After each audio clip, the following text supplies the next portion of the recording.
You've checked your bank account at 2 a.m. Not because you needed to, but because something wouldn't let you sleep. You already knew the number. You just needed to feel it again, like pressing a bruise to confirm it still hurts. Maybe you grew up watching your parents fight over money with the lights on and their voices deliberately low, like money was this dangerous living thing hiding inside the walls of your house. Or maybe you had enough, technically enough, and you still carried this hollow, nameless anxiety in your chest that no paycheck ever seemed to fix. Here's what nobody puts in any finance class, any budgeting app, any five-step wealth building guide. Your money problems are rarely actually about money. They're about survival. They're about identity. They're about love and fear and the stories you were handed before you were old enough to question them.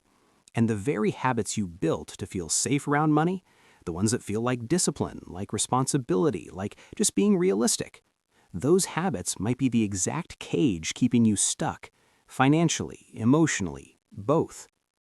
Let me introduce you to three psychological ideas that are going to completely reframe how you see yourself and money. The first one is something called your money script.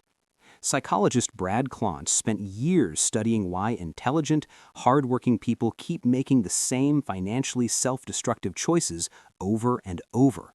And what he found wasn't laziness, it wasn't stupidity, it was unconscious belief. He found that most of us are running on financial programming that was installed in our brains before we were even 10 years old. He called these money scripts. Think of it like this. Your brain is a computer, and before you understood what a dollar actually was, your family had already written your code. If you grew up hearing rich people are greedy, that became a script. If your mother said we can't afford that with shame dripping from every word, that became a script. If money in your house meant tension or control or the difference between your parents speaking or screaming, that became a script too. You didn't choose any of it. It just runs, quietly, in the background of every financial decision you make as an adult. Every raise you didn't ask for. Every time you felt guilty for spending money on yourself. Every moment you said yes when your bank account was quietly screaming no. The second concept is scarcity mindset. And this one has science behind it that genuinely shook me when I first read it. Economists Sendhil Mullainathan and Eldar Shafir discovered that when people are focused on not having enough, their actual cognitive bandwidth shrinks, not metaphorically, literally. The mental space you would normally use for long-term planning, for clear decision-making, for patience, it gets completely hijacked by short-term panic. Imagine your brain as a phone running on 3% battery. You're not thinking about backing up your photos or downloading updates, you are just trying to survive the next hour. That's what scarcity mindset does to the mind. And here's the cruel part. Scarcity mindset doesn't only show up when you're actually broke. It shows up in people who are objectively fine, because the feeling of scarcity, the emotional residue from a childhood where there was never quite enough, that feeling doesn't automatically leave just because the numbers change. And the third concept is hedonic adaptation. This is the uncomfortable one. This is the one that explains why you hit the goal, the salary, the apartment, the savings milestone, and felt genuinely happy for maybe 3 weeks before the goalpost silently moved again. Hedonic adaptation is the psychological phenomenon where no matter what you achieve, no matter how dramatically your financial life improves, you return to your emotional baseline. The new car becomes the normal car. The raise becomes the new floor. The dream apartment becomes just where you live. And suddenly you're back at 2 a.m., checking your account, chasing a feeling that money was never actually designed to permanently give you. And this is where we have to stop and sit with something that most money conversations are too uncomfortable to touch. There is a grief that nobody talks about in financial spaces, a quiet grief. The grief of the child who learned, not from a lecture, but from the atmosphere of their home, that love was somehow connected to not being a burden, to not asking for too much, to making themselves financially small so that the adults around them could breathe easier.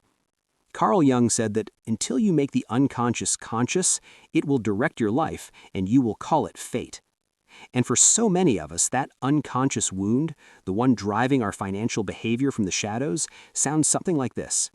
I am only worthy of love, of safety, of taking up space if I am earning enough, producing enough, never causing financial stress to anyone around me. So you overwork and you call it ambition. You undercharge for your work and you call it humility. You feel physical anxiety when your savings dip even slightly, even when you are objectively stable, and you call it being responsible. You can't enjoy spending money on yourself without a chaser of guilt, and you call it being smart. But underneath all of those labels, underneath all that language you've wrapped around the behavior to make it sound healthy, there is a child who learned that their needs were negotiable, that their comfort was secondary, that money was something to be feared or chased or gripped so tightly your knuckles went white. And that child is still making your financial decisions today. I want you to sit with a question, and you don't have to answer it out loud, not to me, not to anyone. Just let it land somewhere honest inside you. What part of yourself did you have to silence or shrink to feel financially safe growing up? Were you the kid who stopped asking because asking felt like too much trouble? The one who watched adults treat money like a weapon, and so now the whole subject just feels like chaos wearing the disguise of math? The one who was told directly or indirectly that wanting things was selfish? Because here's what that does to you as an adult. Here's how it actually shows up in your real, everyday life in ways that are so normalized, you probably haven't even recognized them as wounds. You might find yourself avoiding your finances entirely, not opening the bills, not looking at the account, letting the statements pile up in your inbox like a room in your house you've agreed to never enter. This is called financial avoidance, and it is one of the most common trauma responses around money. If you don't look directly at it, the anxiety isn't technically confirmed yet. You might find yourself in a cycle of lifestyle inflation that never actually satisfies. Every time you level up, you upgrade your life to match the new number, and the anxiety moves right in with you, unpacks her bags, makes herself at home in the bigger apartment. You might find yourself chronically overgiving and under-receiving. You pick up the tab. You lend money you don't really have. You quote a price for your work and immediately want to apologize for it. Somewhere along the way, you learn that taking up financial space, actually receiving, made you selfish. So you give first and quietly starve second. You might find yourself tying your entire sense of self-worth to your net worth.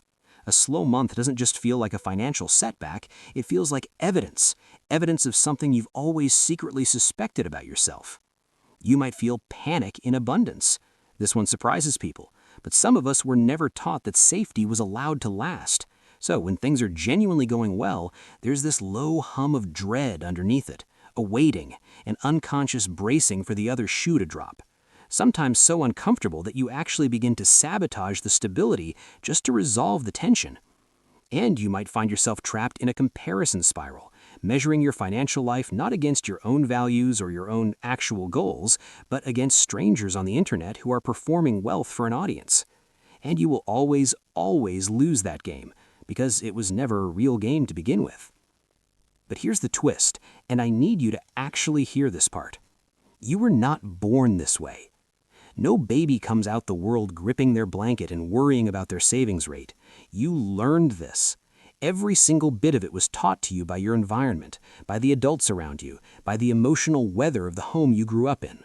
Which means, and this is the whole point, this is everything, you can unlearn it too. Healing your relationship with money is not about budgeting harder. It is not about finding the right spreadsheet or the right financial influencer or finally having enough willpower. It is about reparenting the part of you that never felt safe enough around money to just breathe. Start by noticing the story before you act. The next time you feel that spike of anxiety or guilt or compulsive urgency around money, pause before the transaction.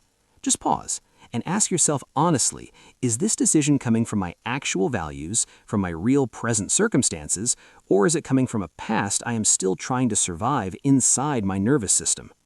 Then, name your money script. Write it down somewhere.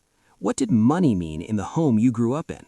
Was it safety? Was it danger? Was it love being given or withheld? Was it the thing adults fought about, the thing that determined the temperature of the whole house? Just naming it, putting actual language around something that has lived wordlessly in you for decades, begins to take its power away. You cannot heal what you refuse to clearly see. Learn to tolerate good enough, not as a cliche, not toxic positivity, but as a genuine practiced capacity to be present with what you have without the restless need for the number to change before you allow yourself to feel okay. This is the antidote to hedonic adaptation, not gratitude lists, presence. And start treating your financial care as an act of self-respect rather than an act of anxiety management. There is a difference between checking your accounts from a place of panic, needing the number to soothe you, and checking your accounts from a place of quiet responsibility, like a person who genuinely believes their future self matters. That shift is small, and it is everything. Here is what I want you to carry with you after this. You are not bad with money. You are not disciplined or irresponsible or broken in some fundamental way that other people just aren't. You are a person who learned to survive inside a very specific emotional environment.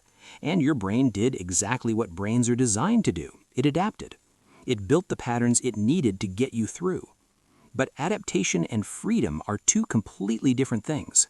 And you don't have to keep paying, emotionally, financially, relationally, for a childhood you didn't choose